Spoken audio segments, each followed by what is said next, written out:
It's time for the final episode of Malcolm, the Boy Who Can Talk to Dogs, and this is chapter 24. The Brigadier sat silently for a minute or two.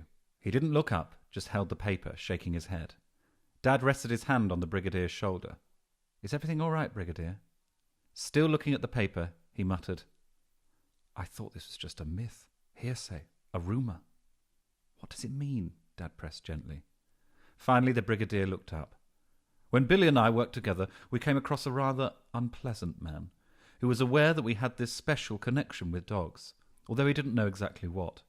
He followed us everywhere to try and find out what it was." "Who was he?" The Queen was listening carefully. "We didn't know. He just turned up where we were working and told us he was doing some sort of research. Billy was very suspicious of him and was convinced he was working for the other side and was sent to spy on us." "What has this got to do with the drawing?" Dad asked. "Well, we were undercover agents too, so we did some spying back, with the help of our canine friends. We found that this man was obsessed with Egyptology, especially Egyptian gods. He believed that these gods had hidden powers that could still be used in today's world." He held up the paper towards us. This one was the one he was most interested in. Seth, sometimes known as Set, a very powerful god, the god of chaos, deserts, storms, and disorder. As you see, he has the head of a dog. This man who infiltrated our workplace believed that he had other powers too. He could control dogs. See this? He pointed at a stick-like thing that the god was holding. It's Seth's scepter, also known as a was. The myth says that whoever is in possession of this was will be able to control all dogs, making them behave in any way they wish, for good, he paused, or evil. I looked over at the dogs who had all huddled together and looked petrified. "Do you believe this?" I was scared of the answer. The Brigadier looked confused. "I always thought it was a load of hogwash, but why would Billy put this in the box and give it to your Majesty for safekeeping? He must have thought it was a very real threat." "You didn't know about this, then?" Dad looked surprised. No, I didn't. I'd heard of the myth, but thought it was just that. I thought Billy and I shared everything with each other." A tear formed in his eye. "And now he's not here to ask." "Maybe he didn't want to tell you, to keep you safe," the Queen reassured him. "The fewer people who know about it, the better. Do you think this gang know about it?" The Brigadier nodded.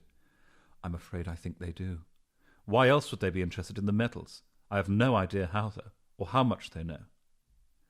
"But the scepter isn't in the box, though," I said. "No, dear boy.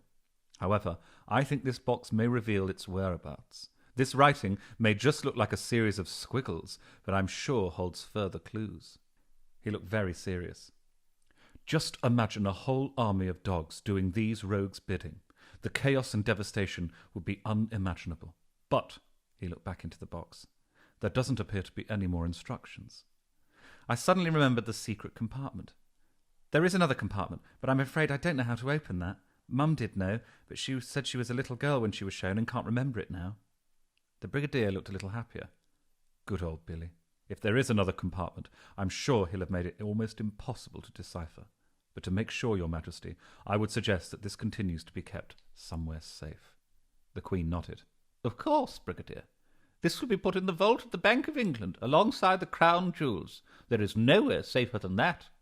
Fancy that. A box that had been made by my granddad would be sat alongside the Queen's crown. Chapter 25.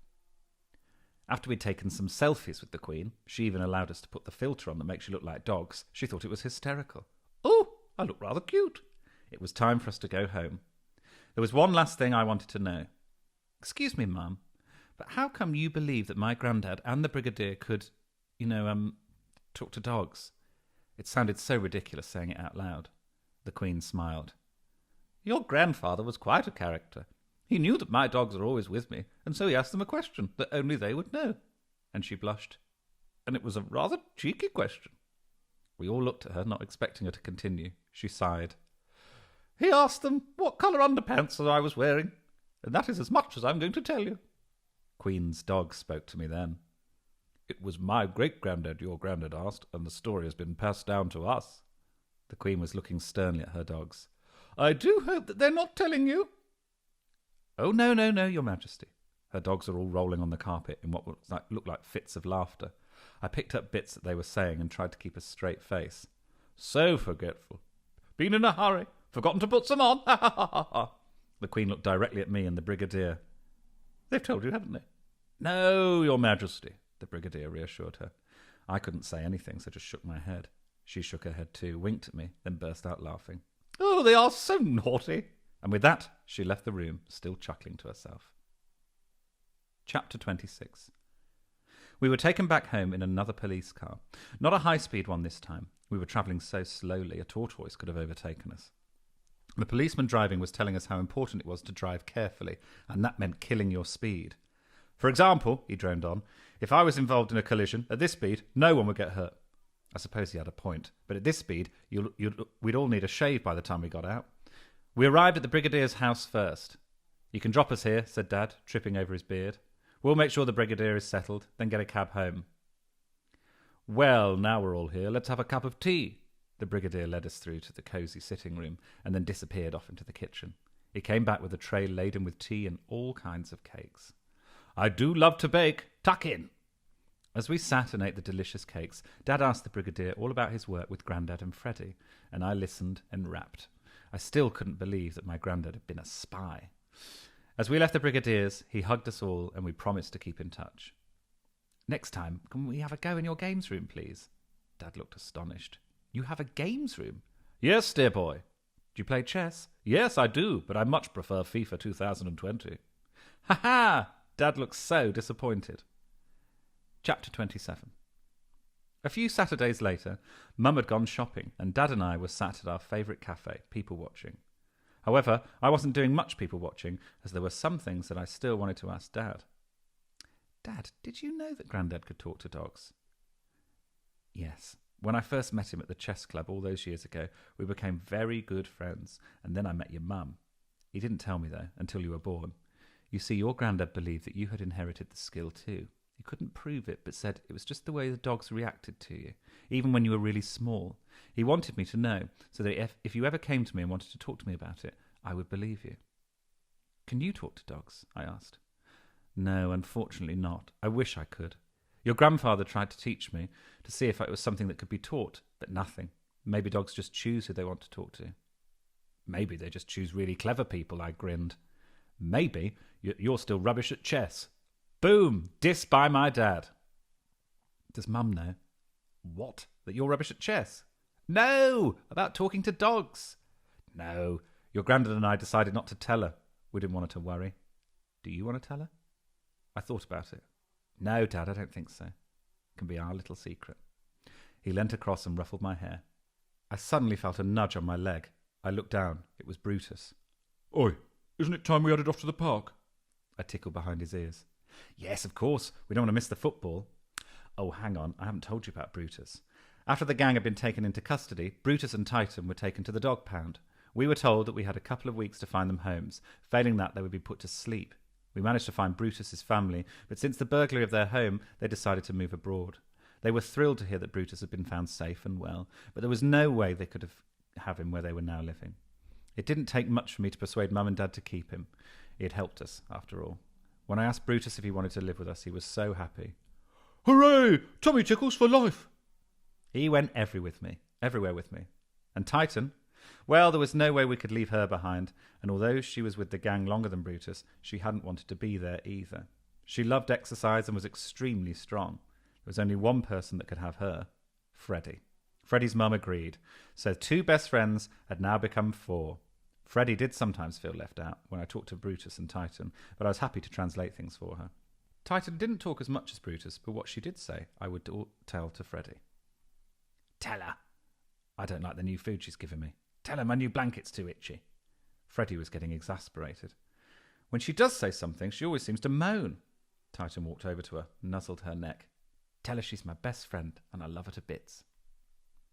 Chapter 28. We got to the park in plenty of time, meeting Freddie and Titan at the park gate. The match hadn't started yet, but both teams were warming up on the touchline. Uncle George was there with Curtis. Rex rushed over. Come on, you two, get your kits on. He wasn't talking to me and Freddie. He was looking at Brutus and Titan. Come on, we kick off in 2 minutes. I reached into my bag and pulled out a football shirt, helping Brutus into it. Titan already had hers on. All the usual dogs on the park were there, all in their kits too. Rex had taken it upon himself to train all the dogs, and he'd done a great job. They made a formidable team. The old team were quite happy to let the dogs play for them. They soon realised that the dogs were way better than they were and were fed up of losing every week, although most of them still turned up to cheer the dogs on. The opposing team were initially surprised when they turned up to find they were playing a team made up wholly of dogs. However, few complained. They liked the challenge of taking on the dogs, convinced that they would be the team that would beat them. None had yet. They were still unbeaten. Today was an important game. If they won today, they would win the League Cup. The game was a tough one. The opponents had come prepared and were playing quite roughly. It was still 0-0 at half-time. The second half started pretty much the same as the first. The team were now getting frustrated with the dogs' superior tactics and started lashing out. The tackles were coming more often and were getting tougher and dirtier. One stocky-looking player, with his 2 front teeth missing, slid under Rex, taking him out completely. "Foul! Send him off, ref!" Rex looked up really sadly. "I don't think I can play on. Bring on the sub." "We don't have a sub," I said. "Yes, we do. Curtis." All the dogs surrounded him. "Hey, I'm not a sub. I'm just wearing the shirt as a fan." "Come on, Curtis, we need you." He didn't have a choice. He walked onto the pitch, really slowly, muttering under his breath, "I can't even play." "Come on, lad, you can do it," Uncle George shouted. Curtis was right. He couldn't play. He just ran around in circles, nowhere near the ball. "Get forward in the box!" Curtis, eager to please Uncle George, ran into the box just as Max crossed the ball. The ball was heading straight towards him. He froze, realising the ball might hurt him, turned his back on it. "Oh no!" I couldn't bear to look. I could not have anticipated what would happen next. The ball bounced off Curtis's backside and ricocheted into the back of the net. He'd scored. Curtis had scored. He hadn't realised as he was still facing the wrong way. He just looked puzzled at all the cheering. It was only when Uncle George had run, well, a slow trot, picked him up and given him a massive kiss on his nose. "You beauty, you absolute beauty!" Everyone was jumping around, hugging and high-fiving. In all the excitement, we hadn't noticed a car on the other side of the park. A black car with blacked-out windows. A man in the back of the car was watching the group carefully. "Do you want to do anything, boss?" "No, not today. We've got plenty of time. Let them have their fun. We'll catch up with them soon enough." He grinned a wicked smile that didn't reach his eyes, revealing a whole set of gold teeth, with diamonds in the front too. "Our day will come, once we find the scepter." He pressed a button, and the window silently closed. The car drove off. No one in the park had noticed them. The end. So that is it. Thank you so much, everyone, for watching. It's been a real joy reading these out over the last few weeks. A nice thing for me to do in lockdown. Remember that there's a link. If you have enjoyed this and you'd like to donate to some charities, there's a link in the description for this video where you can donate. But obviously, no pressure. We understand times are hard. If you enjoyed the book, you can follow Karen. She is on Twitter and Facebook, I believe. I'm also on social media on Twitter, Facebook, and Instagram. And do post about it, do comment, do all of those things, because the more interaction that we get, the more the views go up and the more people will watch it and hopefully enjoy it. Thank you again. Keep safe, and we'll maybe see you soon for the next book.